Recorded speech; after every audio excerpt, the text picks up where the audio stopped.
त्यामुळे ती balance sheet थोडीशी निगेटिव्ह असते आणि ती कालांतराने जेव्हा काम मिळत जातं कंपनीला पॉझिटिव्ह होते. मुळात ही कंडिशन मागच्या वेळेला अशी होती की 5 वर्षातली 3 वर्ष तुमची बॅलन्स शीट पॉझिटिव्ह असेल तर तुम्हाला काम मिळालं, तुम्ही क्वालिफाय आहात.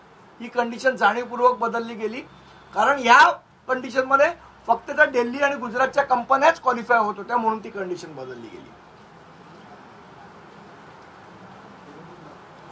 जे आधीचं काम होतं मागच्या वेळेला जे केलेलं त्याच्यामध्ये काय होतं, similar work was defined as collection and transportation of solid waste for any government, semi government, PSU over the last 7 financial years excluding sleet. Revise condition मध्ये काय केलं, सिमिलर वर्क नाव मॅन्डेट्स म्हणजे त्याचं कामाचं स्वरूप त्यांनी बदलून टाकलं. त्याच्यामध्ये comprehensive door to door collection, storage, segregation, transportation and disposal to SLF, waste processing, plant specification in metro cities. आता हा सर्वात महत्वाचा आहे, इन मेट्रो सिटीज.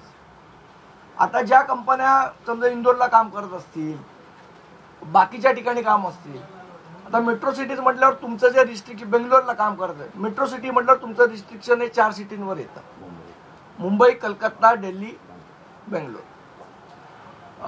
आणि चेन्नई.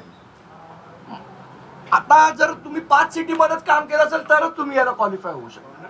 मग बाकीच्या सिटीमध्ये काम केलेल्या लोकांनी कामा नाही. आता इंदोर सारखी सिटी आहे ज्या सिटीमध्ये जो कचरा उचलण्याचं काम करतो त्याला भारतात नंबर 1 दिलेलं आहे आपण.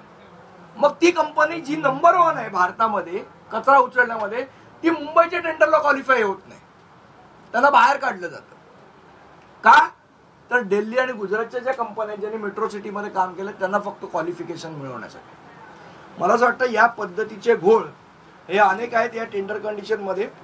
या टेंडर कंडिशन ज्या आहेत त्या मी कॉपी आपल्याला देईन याची.